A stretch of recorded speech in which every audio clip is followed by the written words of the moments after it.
Iran लंबे समय से खुद को प्रमुख परमाणु सक्षम मुस्लिम शक्ति मानता है। सऊदी को अमेरिकी सहयोग मिलने से यह बढ़त चुनौती के घेरे में आ सकती है। इससे खाड़ी में शक्ति संतुलन बदलने की आशंका जताई जा रही है। ईरान इसे अपनी क्षेत्रीय स्थिति के लिए चुनौती के रूप में देखेगा। यही वजह है कि तेहरान इस समझौते पर लगातार नजर बनाए हुए है। डेटरेंस पर क्या इंपैक्ट होगा? ईरान अपनी परमाणु क्षमता को प्रतिरोधक शक्ति के रूप में पेश करता रहा है। सऊदी की परमाणु क्षमता बढ़ने से यह रणनीतिक संतुलन बदलेगा। इससे ईरान की क्षेत्रीय बढ़त कमजोर पड़ेगी। विशेषज्ञों का मानना है कि इससे दोनों देशों के बीच प्रतिस्पर्धा और तेज हो सकती है। खाड़ी में सुरक्षा के समीकरण नए सिरे से बनेंगे। सैन्य तनाव और प्रॉक्सी संघर्ष का भी खतरा। ईरान को आशंका है कि यूएस और सऊदी का सहयोग उसके खिलाफ रणनीतिक बढ़त है। इससे क्षेत्र में सैन्य और कूटनीतिक तनाव बढ़ सकता है। ईरान पहले से एक क्षेत्रीय सहयोगी समूह और प्रॉक्सी नेटवर्क के जरिए दबाव बनाता रहा। विशेषज्ञों का मानना है कि ऐसे तनाव प्रॉक्सी संघर्षों को और बढ़ा सकते हैं। इससे पूरे मिडिल ईस्ट में अस्थिरता और सुरक्षा चुनौतियां भी गहरा सकती हैं। तो अमेरिका सऊदी को क्यों यूरेनियम से लैस करना चाहता है? क्यों मिडिल ईस्ट में एक परमाणु दरवाजा खोलना चाहता है, जबकि अमेरिका की पूरी लड़ाई मिडिल ईस्ट को एटम बम फ्री रखने की रही है? और ईरान पर हमला करने की सबसे मुख्य वजह भी यही थी कि मिडिल ईस्ट में परमाणु बम नहीं होना चाहिए, जिससे इजराइल का वजूद भी सुरक्षित रहे। सऊदी अरब के क्राउन प्रिंस मोहम्मद बिन सलमान ने पहले ही कहा है कि अगर ईरान ने परमाणु बम बना लिया तो सऊदी भी परमाणु हथियार हासिल करेगा। तो क्या ईरान ने परमाणु हथियार बना लिया है? सोर्सेस तो यही बताते हैं कि ईरान परमाणु हथियार बनाने के करीब है और अमेरिका ईरान को रोकने में नाकामयाब है। तो सऊदी को परमाणु हथियार देकर क्या ईरान के खिलाफ एक महाशक्ति तैयार कर रहा है अमेरिका? हालांकि सऊदी ईरान के खिलाफ खुलकर कभी जंग नहीं लड़ेगा, यह माना जाता है। अमेरिका से समझौता ईरान युद्ध के दौरान अमेरिका सऊदी संबंधों को मजबूत करने के लिए किया गया। इसका मकसद सऊदी को अमेरिका के करीब लाना था, ताकि ईरान के खिलाफ मोर्चा मजबूत किया जा सके। और इससे पहले सऊदी चीन और रूस के खेमे में जाता दिख रहा था। हालांकि इसका मतलब यह नहीं है कि सऊदी अरब सीधे ईरान के खिलाफ जंग लड़ेगा। सऊदी के पास अभी परमाणु हथियार नहीं है। यह समझौता सऊदी को परमाणु सक्षम राज्य बनने का दर्जा देता है, रास्ता देता है, जो ईरान के खिलाफ एक स्ट्रेटेजिक बैलेंस भी पैदा करेगा। आपको याद होगा कि अयतुल्ला अली खामनेई की मीटिंग और कई अहम जानकारी देने और हत्या की प्लानिंग करने में भी सऊदी के प्रिंस का नाम बहुत सुर्खियों में रहा था। अब यह भी जान लेते हैं कि सऊदी और ईरान में क्यों हमेशा तनातनी रही है और इसका इतिहास क्या कहता है। सऊदी अरब खुद को सुन्नी मुस्लिम दुनिया का प्रमुख मानता है। ईरान 1979 इस्लामिक क्रांति के बाद शिया मुस्लिम दुनिया का प्रमुख केंद्र है। दोनों देशों के बीच धार्मिक नेतृत्व की प्रतिस्पर्धा लंबे समय से चली आ रही है। दोनों देश मिडिल ईस्ट में सबसे प्रभावशाली शक्ति बनना चाहते हैं। इराक, सीरिया, लेबनान और यमन जैसे देशों में दोनों के अपने अपने प्रॉक्सी मौजूद हैं। सऊदी अरब लंबे समय से अमेरिका का प्रमुख सहयोगी रहा है। ईरान अमेरिका को अपना प्रमुख विरोधी मानता है।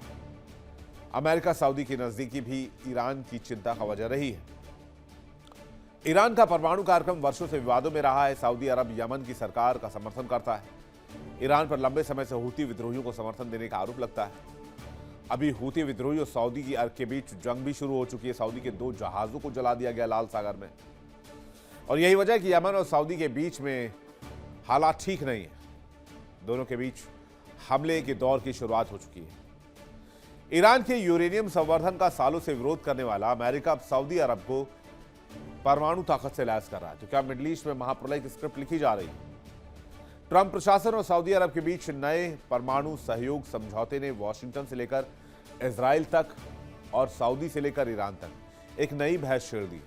ट्रंप प्रशासन का दावा है कि सऊदी को परमाणु हथियार बनाने की इजाजत नहीं मिलेगी, लेकिन अमेरिकी सांसद और परमाणु विशेषज्ञ पूछ रहे हैं कि अगर ऐसा है तो फिर ऐसी छूट देने की जरूरत क्यों पड़ी। यानी इस डील पर सवाल उठने शुरू हो गए।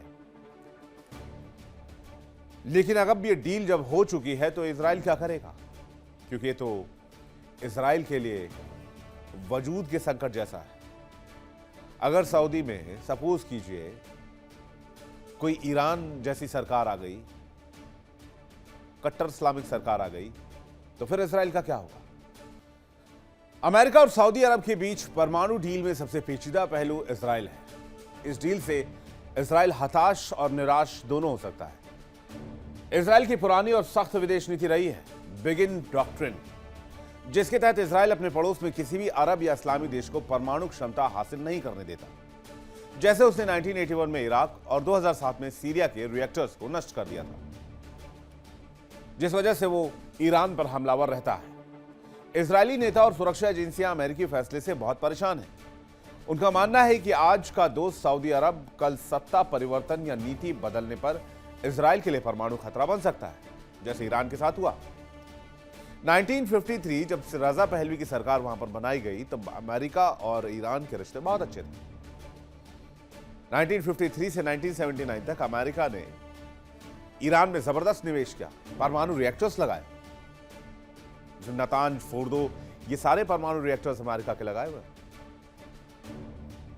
लेकिन 1979 में जब वो सरकार उखाड़ फेंक दी गई, तब से अमेरिका ईरान के रिश्ते खराब हो गए।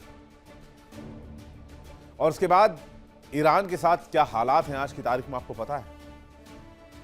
और अब सवाल यही उठाई जा रही है कि अगर इजराइल को थ्रेट हुआ इस डील से, फिर अमेरिका क्या करेगा। बाइडेन प्रशासन के समय शर्त थी कि सऊदी अरब को अमेरिकी परमाणु तकनीक और रक्षा संधि तभी मिलेगी जब वो इजराइल को औपचारिक देश के तौर पर मान्यता देगा।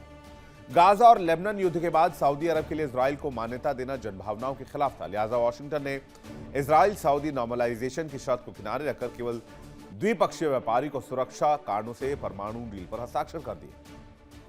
और इससे इजराइल को थ्रेट है। इजराइल कभी भी इस डील के लिए हामी नहीं भरेगा। जाहिर सी बात है, इससे रिश्ते बिगड़ेंगे। डोनाल्ड ट्रंप के रिश्ते बिगड़ेंगे, अमेरिका के नहीं बिगड़ेंगे। ट्रंप जाएंगे, डील खत्म। क्योंकि इससे पहले भी इजराइल और सऊदी के रिश्ते ठीक नहीं रहे। सऊदी अरब इजराइल के बीच दुश्मनी का कारण सिर्फ एक मुद्दा नहीं, इसके पीछे ऐतिहासिक, राजनीतिक, धार्मिक और सुरक्षा से जुड़े कई कारण हैं। सऊदी और इजराइल की पारंपरिक दुश्मनी का सबसे बड़ी वजह फिलिस्तीन है। इन दोनों देशों के अदावत को भी जान लीजिए। सऊदी अरब लंबे समय से फिलिस्तीन राज्य की मांग का समर्थन करता रहा है। इजराइल के कब्जे और बस्तियों का सऊदी लगातार विरोध करता रहा है। 3070 में ग्राफिक्स लीजिएगा पीछे प्लीज, थैंक यू।